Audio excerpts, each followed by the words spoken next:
आऊज़ुबिल्लाहिमिनश्शैतानिर्रजीम बिस्मिल्लाहिर्रहमानिर्रहीम। अस्सलाम वालेकुम बच्चों।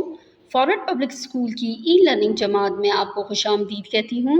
मेरा नाम उज़्मा है और मैं आपकी उर्दू की टीचर हूँ। बच्चों, आज हम जमात दहम के निसाब में शामिल सबक माँ की नसीहत का हिस्सा दोम पढ़ेंगे।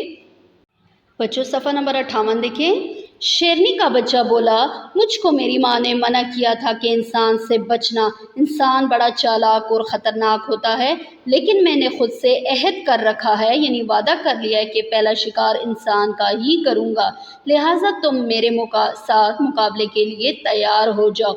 इंसान घबराया नहीं, लेकिन इसने सोचा कि ये जज्बाती है, इसको किसी तरकीब से ही ज़ेर करना पड़ेगा, यानी शिकस्त देनी पड़ेगी। इसने कहा, तुम अपनी माँ से शिकार का पूछ कर आए हो, लेकिन मैंने अपनी माँ से शिकार की इजाज़त नहीं ली। अगर तुम मुझे मौका दो तो मैं अपनी माँ से इजाज़त ले आऊँ। शेरनी का बच्चा इसकी बातों में आ गया और बोला, ठीक है, जाओ और इजाज़त लेकर जल्दी वापस आओ ताकि तुम्हारा मुकाबला करूं।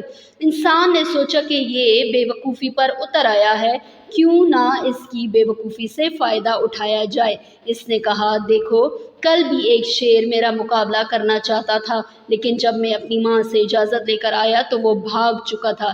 कहीं तुम भी मुझसे डर कर भाग ना जाओ। शेरनी का बच्चा बोला, मैं तुमसे नहीं डरता, जाओ और जल्दी इजाज़त लेकर वापस आओ।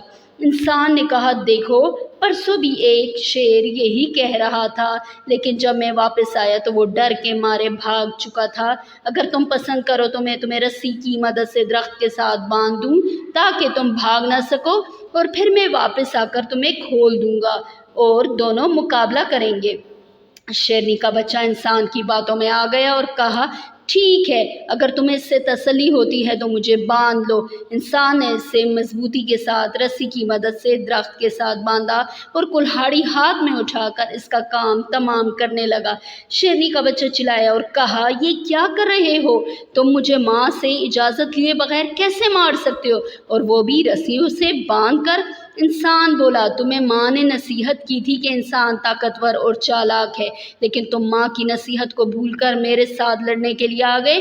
जो लोग माँ का कहा नहीं मानते वो इसी तरह नुकसान उठाते हैं। माँ की नसीहत में बच्चों, पेज नंबर 59 देखें। ही औलाद की भलाई है, जो लोग माँ की नसीहत पर अमल नहीं करते इनका अंजाम यही होता है।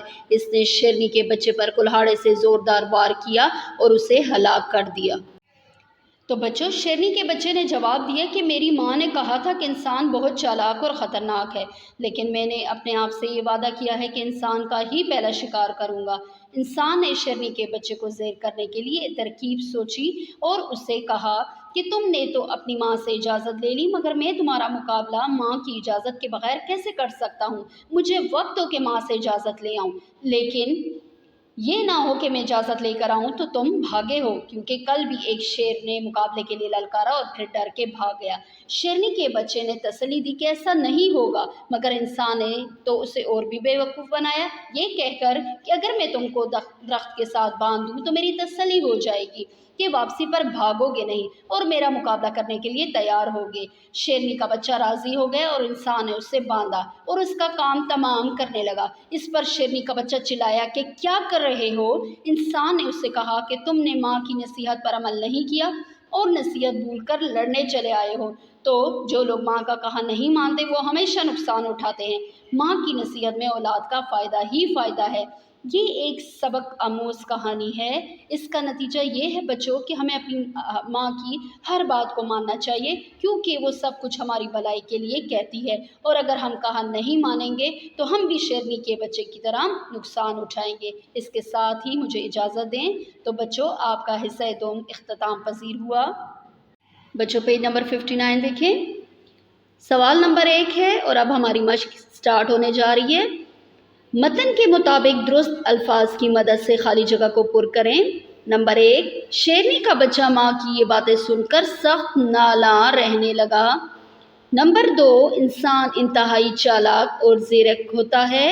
नंबर 3, वो हाथी की जिसामत देखकर सहम गया और समझा कि शायद यही इंसान है। نمبر 4، مجھ سے کون سی ایسی خطا سرزد ہوئی جو تم اس قدر طیش میں آ گئے؟ نمبر 5، یہ جذباتی ہے، اس کو کسی ترکیب سے ہی زیر کرنا پڑے گا۔ سوال نمبر 2 ہے بچے، درجہ ذیل سوالات کے جوابات لکھیں۔ تو سوالات کے جوابات آپ کے نوٹس میں موجود ہیں، اس لیے آگے چلتے ہیں جملوں کی طرف۔ سوال نمبر 3 ہے بچے، درجہ ذیل کو جملوں میں استعمال کریں۔ تو بچے میں آپ کو مشکل الفاظ کے معنی بتا رہی ہوں، آپ نوٹ کر لیں تاکہ آپ کو جملے بنانے میں آسانی ہو۔ نمبر 1، زیرک، دانا یا عقلمند کو کہتے ہیں۔ سہم، خوف، تشویش، پریشانی۔ نالا، عاجز، پنجہ آزمائی، مقابلہ کرنا۔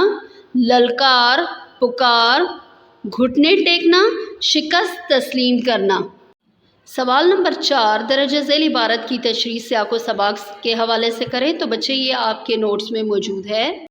صفحہ نمبر 60 دیکھیں بچے۔ سوال نمبر 5 ہے، اس لوک کہانی کا مرکزی خیال تحریر کریں۔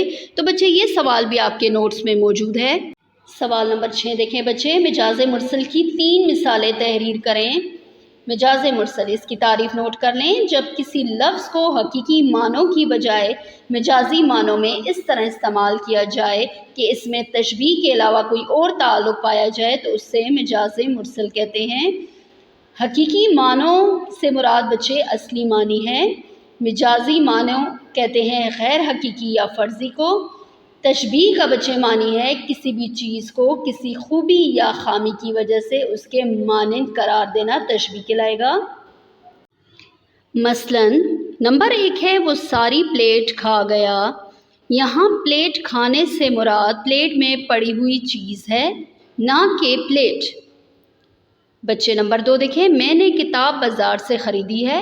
بچوں یہاں بازار سے مراد کوئی دکان نہیں ہے، نہ کہ پورا بازار ہے۔ نمبر 3 ہے، آج اگر محنت نہ کی تو کل پچھتانا پڑے گا۔ یہاں کل سے مراد آنے والا یا آئندہ آنے والا زمانہ ہے، یعنی کل آنے والا دن نہیں ہے۔ نمبر 4، اقبال نے شاعری کے ذریعے قوم کو بیدار کیا۔ یہاں بیدار سے مراد ہوش دلانا ہے، یعنی نیند سے جگانا نہیں ہے۔ اس کے ساتھ ہی بچوں ہمارے حصہ دوم کا اختتام ہوا۔ مجھے اجازت دیجیے، اللہ حافظ، گھر میں رہیں، محفوظ رہیں۔